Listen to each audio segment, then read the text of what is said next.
bibia ahama wakwaba from Cstv News at 24 esomrena so say insema etwegu omanmu oman hodo so no yede ebedan mu say kase ne nsem no yanhwe de ebede mu titima ankasa enrada anatwesa asante hene otumfo say tutu ekopie mu ewo Bank of Ghana na otwemu say ewo dibedi a wodi no ema won kwanye amanyo esem afei so no omampeni ade atu ejase wo say yema nkabom etini edi mo se ne beya bibia ibeye nso etini akọ enkan we ni sama hodo a obete ewo kase ne ma de pini na wi ne de enso di ene ma me ama bakwa na yenda yenso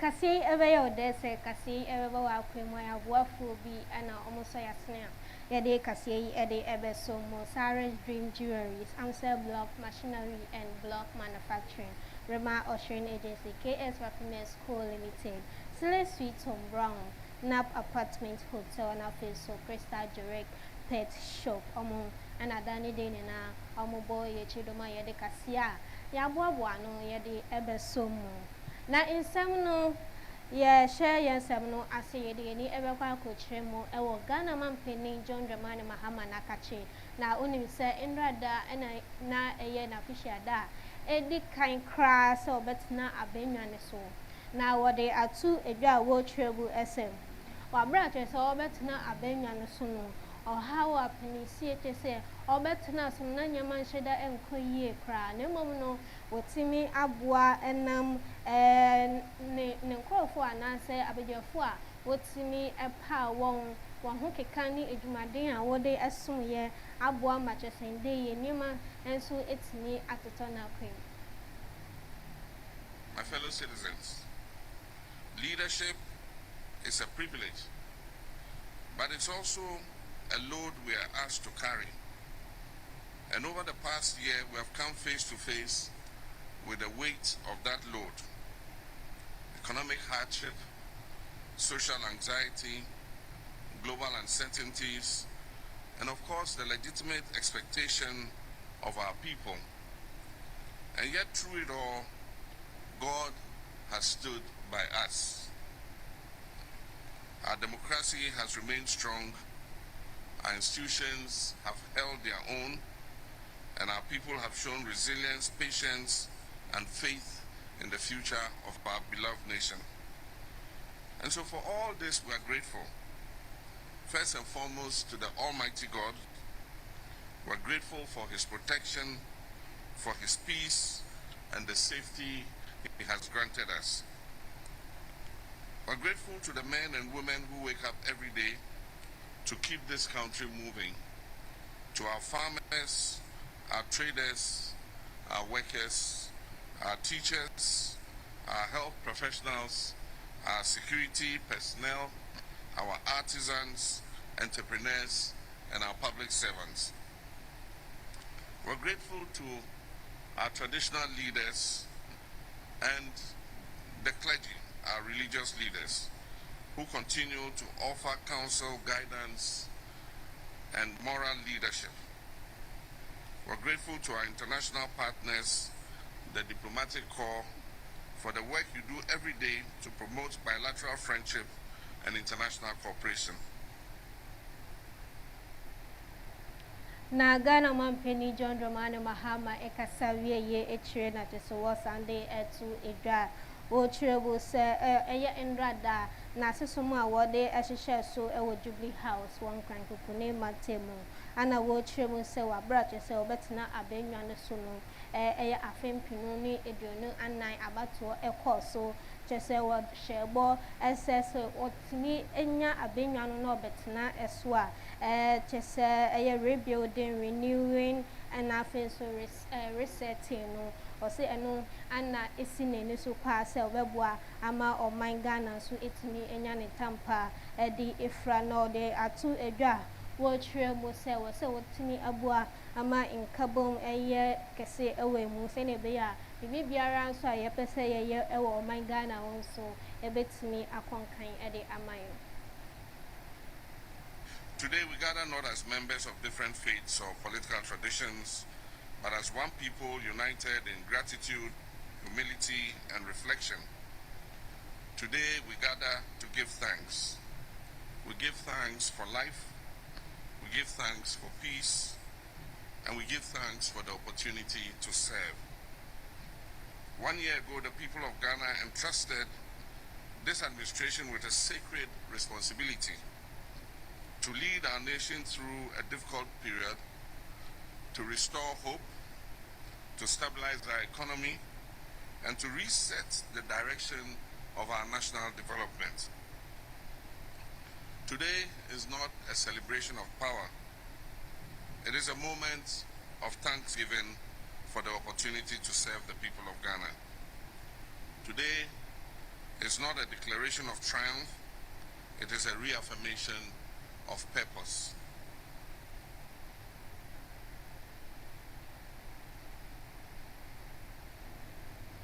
Na se obekaye hinimi ne bosome eda anache se Ghana ese anase isebi ebeto ejefa eye helicopter bi ache se na eson nipa be se wotwe ache se aman yasoafo ebe se enan eka ho ebia wotibi ede ekonya akwehia ewa danse akrofom mesini eno ewo asante mantem na no anache se wo dwumedie asia omampeni kasa no ode etu edwa o trebu se safo no omobo mo humodin pa so meboa ama oman so kankon so etimi edimu na mom no wo hwe woni na ese wo hwe sene be ya edwumedie bi a chese yede ahye asafo anase mpenifo ebenu obetimi abo wo humodin sene be ya nkanko a yeni na ye pese Ghana man etimi enyanso etimi akonenu.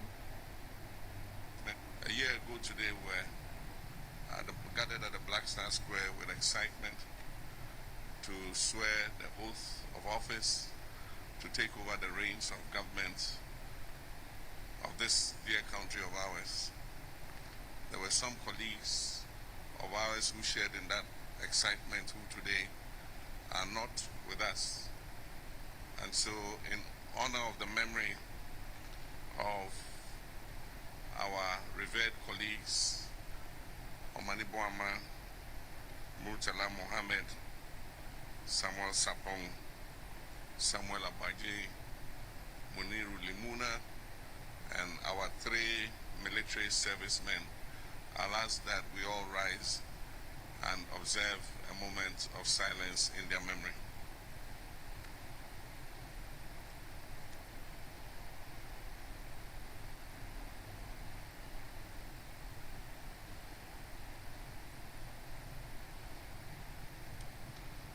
We embarked on this journey together, but God had other plans for them. May they gain peaceful repose in the bosom of the Lord. I thank you.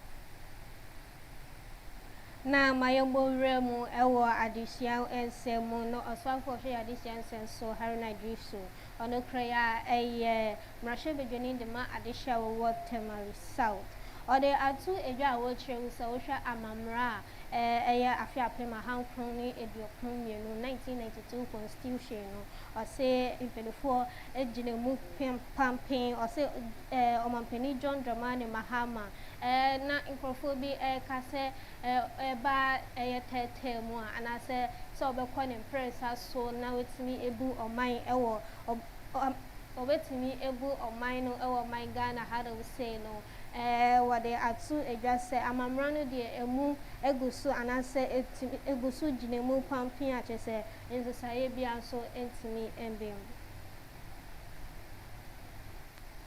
many of you are still at a loss about the constitutional review process.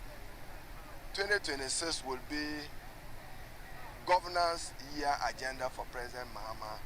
Beyond economic stability, he would work to engender growth and transformation.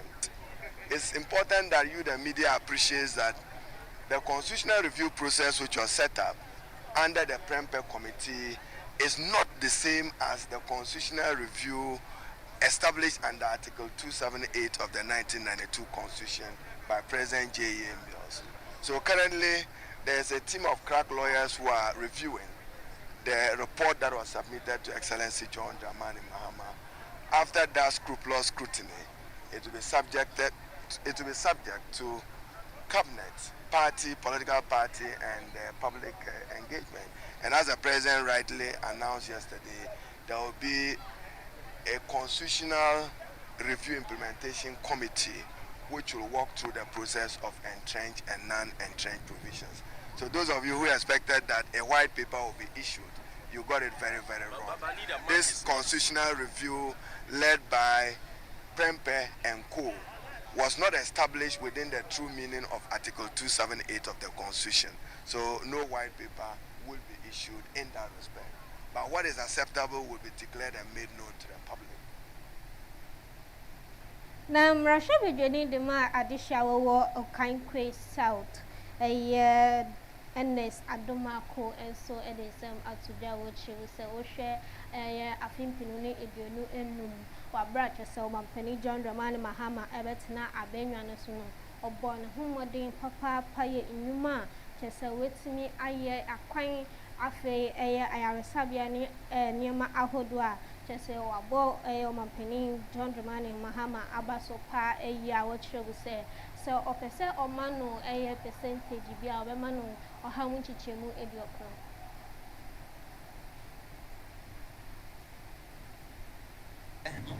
And His Excellency John Dramani Mahama, a year, and your papa so far. Young Mushy Crampon first, not among my businesses, not omun to me and predictory, omun to me and predictory. Do don't I do my epoca? Abada de Chamono, and Cofodu don't Sikashi, Wabano Mundi or Macapita, Nina a CD to dollar exchange rate. Nipan Batoa dear, Edward the Adena credit to be. Yen tree and a caprampono. Na Sikana or Anyamano to an Sikana or the Fanamano Crampono. I said, didn't first word in Bibia. Ain't the idea not a harding. Nanyamiadum. Your papa, His Excellency John Dramani Mahama, a bayi, and then the proper economic management team at national. On what team did she papa? I'm a dollar not at me stabilizing. I'm a city no any more thing. I'm in there. Your business na young for sure. Bring you, send a move back up from Ama, the Shemu 5x5. Who could have 220, 230 crowd now to me in your bit. The big company less than that. Nina, dear. Just say, Abua. Ama a month for Nina who can edit and meet in the Ghana for the Buona Akumu. Now, for which programs say, dear, welcome with say and cook getting kitty. Your papa, you'll be a soda, I drink Ghana, Emma Ghana, Dana Kuma Suntino. Well, who say, and cook one namkara, I have Bakurum Hana. We spend over $600 million a year only on chicken. I'm on one baby. I need to know what this is about. Yeah, what to be and cook getting kitty. I don't know, ever work here, a fan cocoyan. Said your bear and cook a crab or mem. It be minimized now, I bet so, and I say Kakanka Crano, a 2-bit cra. Now, if we share a 2 air bonyo so, Anna air hard being south to in our year for you, and Tino, and never papa dear go a common dear, only 1 year and a dear. A chance will be a deep bear in fear and I'm fearing I pronounce now be push a quanya ye be ye. Oh. Espresso there ye be there to Kumasi. Eti, your papa Mahama. 1 year in government, so good. See a casse, young fan twins and yenia, and I'm a man percentage. Ebia, Come on, 90% because why are dear? Now, only say a upon a bosom that better so a diasa a backwana to say NPP among your corner on better a santon and now my papa your opinion. So obedi a amano corner in Nemo, send a bear. Wafin Pinuni, it will know our train of it me edina ama amano corner na it me at all a so abba. Na a year Frederick Opare and son. Or no a campaign manager at the Emma Dr. Muhammadu Bawumia. Now are they at two a job watch will say, say a do a opponent was when they better sweet your sabacona. Bawumia Dr. Bawumia, or no, and not just obeying him our prime minister. I don't know able for the set of Yakwa. I know you're of Yakwa. You'll be easy. There are things that can't happen and won't happen. You don't even need to speculate on them. It won't happen. So election I woke up. I told you I've been on the ground. If it is looking very close, so then you will be able to feel that way. You see, 2023, because of Diana, no more can or establishment can now one supporting our presidency. Indeed, baby crowd udua to get clarity on agoraphobia, you know. So, Eddie.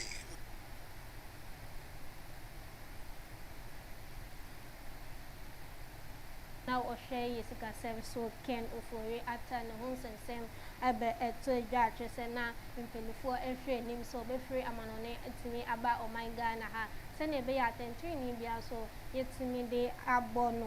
Some make us say the US immigration and custom enforcement or much a pape na make us say kojo puku a can a year amanyoku NPP and home nowadays at two a jar watch will say. Sir, a year can offer at a sofa, and can a sofa no she is a same so be peer or my Ghana Hanum say, and ya dear sir, or before if you have no moment or the coffee. Now, people talk about SML. SML and is a case in court, right? All the suspects, all the alleged people who have been charged, they are not in prison, they are home. None of the people that have been charged to court are in prison. They are all at home. So when people make it look like Kenufreta, when Kenufreta comes to Ghana, he's not going to be in prison. He's going to be at home and will be going to court to defend himself. So I beg our brothers, let's stop this bashing of. It makes it look like we don't have much to say. And the only thing we want to say is Kenufreta. Yes, if the man was fit and well, sipping pina colada in some beaches, then we say that, look, why is he there? But every indication means that the man is not well. Arise Ghana and so they are to a judge say. Was say or mobile or change as I say, a ora can for at our Posha Americano, watch a pa a year in there. I just say, Benuho to me as on the page, you know, was showing say with me about my Ghana has any bear. I saw trivia and I say in Saint Besabia and so no, they to me the amount of any bear, and the ancient so a bit to me upon you. But Ghana for more so I angry against the government. A DNT also oral no or bar a MPP or more like the way they steal Ghana and the way we allege some of the allegations against the government officials. He said when he comes in his first year, he's surely going to deal with that. Until date, we are not seeing any serious effort towards governance to ask him to bring back Ken and other allegations towards some of the peoples. Well, for me, kase jam mama one yard there, because one who baby I free bano, baby I be drew no. I just say your mama why yard dear baby, but on one timin cross 75%. Me make kase ebia 70 because oral you say you who say or GS second free can ho or is car you cock or go some manhole our cathedral, you say on this casket every other magana for. Then you realize when you go to north, somewhere like Wa or Volta regions, they don't have lights. Some don't even have clean water to drink. So these monies can go there to help the people.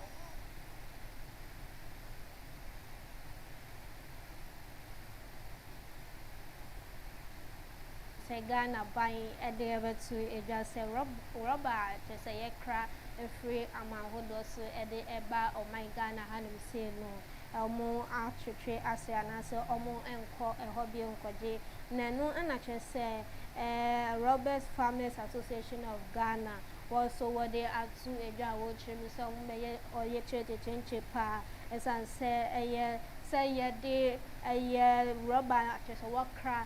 Free amononina abain ebeka se wode so atoso a yenko 5 bio emba na omo se omonte ase na we nkrofo no anase wona chese wo ye oyekire no wo free eye sekendi atoye mantema wo trebu se wo se omompini John Dramani Mahama anafe so asoye wo hwe ye duane ane ye fudie esan so betimi aboa se ne be ya eye esuna ye de ato rubber no esono obetimi eyi efriwo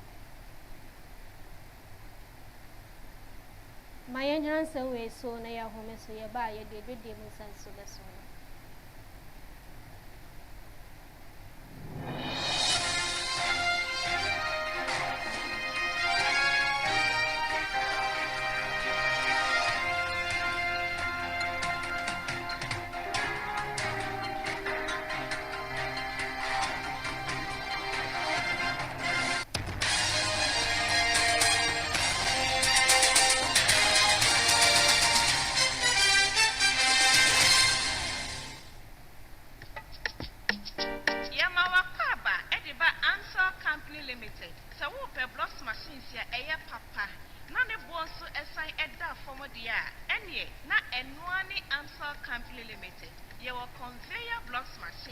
hydraulic blocks machines, pallets, any blocks machines in one accessories in and na face so blocks machines are who draw opening in a bin so ewo. To show your chapwine in a year was Sprinters Road 18 Junction. Yani KFC Dino and a dish anymore. Freye, it was 05240 and I say 0540 725850. Amsel blocks machines in Papa Efie. Mayensa mo bibia akwa babia oda so a ehwe ewia print breakers here wo Cstv so nedu so eye edwediebo ensem na governor de Emma Bank of Ghana Dr. Johnson Nesiama so wa brache se 2472 ababio call ni ho insahwe no na cheso wo de etu edwa ese wo hwa pimpinu ni eduonu enum enam aswaya wo ehwe yesika se eso ene oman yesika krabia batai inkitawudie anafe so enema hudu achese wode egu akwehu no aboa amachese inflation ahodo nini na abafo machese ndei inuane bonso etini akofo.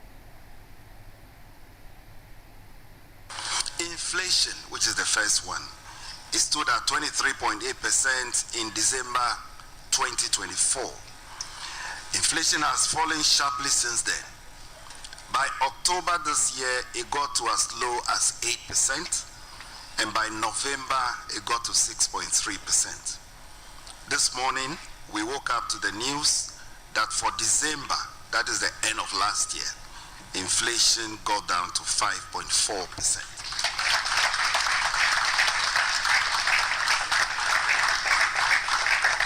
Now, I must say that this trend reflected the broad-based disinflation process across both food and non-food items. Certainly, Nana, these have not happened by accident. It is the result of sustained monetary discipline that we brought on board, the improved food supply conditions that existed throughout 2025. Our prayer is that this continues. And of course, the closer coordination across key policy institutions. That is the Bank of Ghana and also the Ministry of Finance. We are like cousins, and we have to relate with each other all the time. Nana, as inflation pressures eased and expectations began to re-anchor, the Bank of Ghana was able to recalibrate its policy stance carefully. The monetary policy rate was reduced in steps since we came in from 27% to 18% as at our last meeting in November last year, striking a balance between preserving hard-won disinflation gains and supporting a recovery in credit and economic activity. Nana, market rates have followed this trend, easing financial conditions while maintaining prudence. And Nana, I have said on many occasions that my prayer and my wish is that by the end of my tenure, my 4-year tenure, that lending rates will not be more than 10% in this country.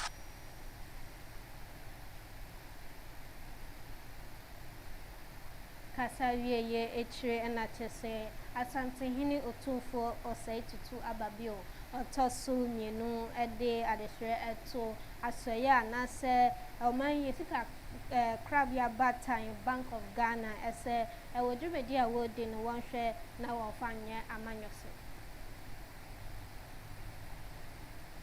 Bank in the public sphere.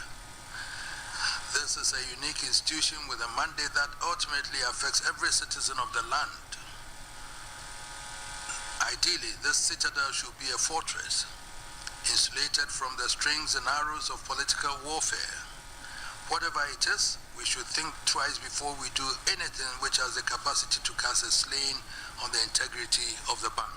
Sure. I will appeal to the nation, to both sides of the political divide, to give the governor, my son, and his team a chance. Give them the respect and the space to perform their professional duties. Support them along the right path and offer counsel as necessary for the good of the bank. Sure. This is our bank. We have entrusted to them. It is our lives we have placed in their hands. If they fail, we risk collapse.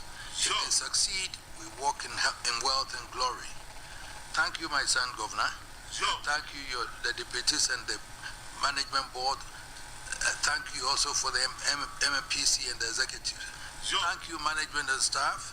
May we be showered with the blessings of peace, prosperity, wealth, and happiness to the glory of God and Mother Ghana. Thank you very much.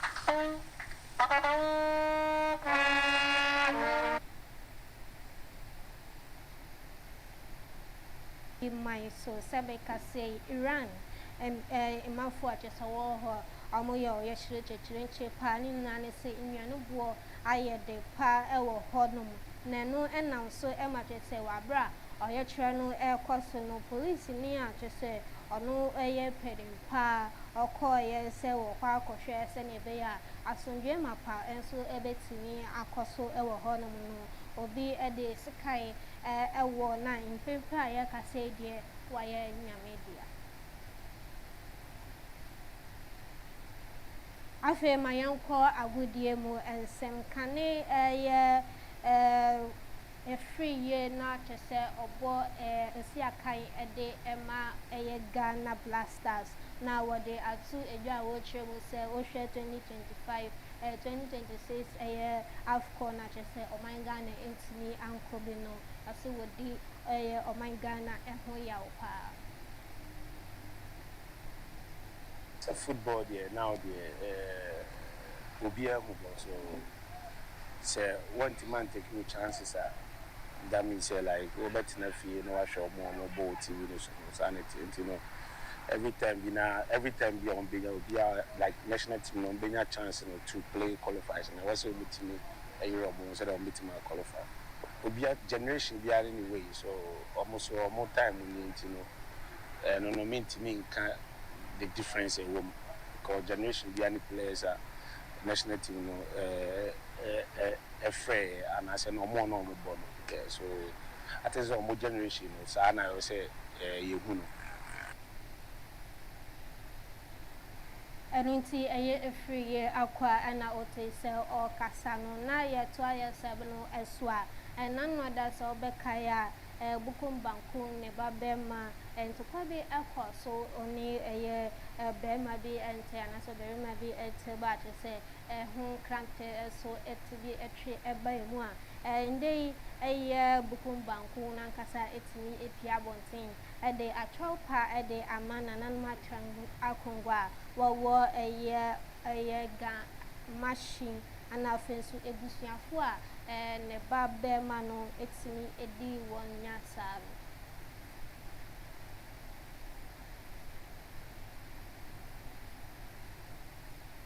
we so na ya home so ye ba ye de ni de mu nsem so beso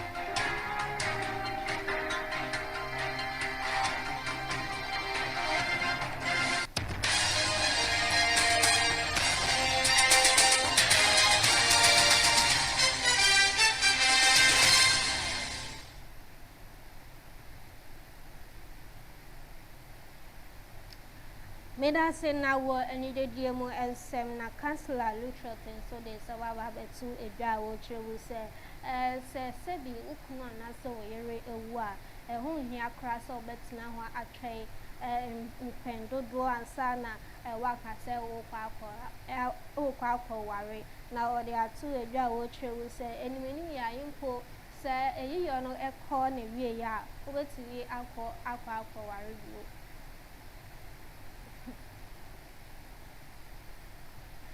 na owie ye tire ana che so sanso edo etu edwa ese ukọ aware a titiri so baba ekọ aware a nipa che so otu nefuo anase nefutuo no etimi edihin ewo na brabom eye ne papa iti obibia ekọ aware mu a wonhwe se ne papa futuo de ebema no ode ebebo ne bra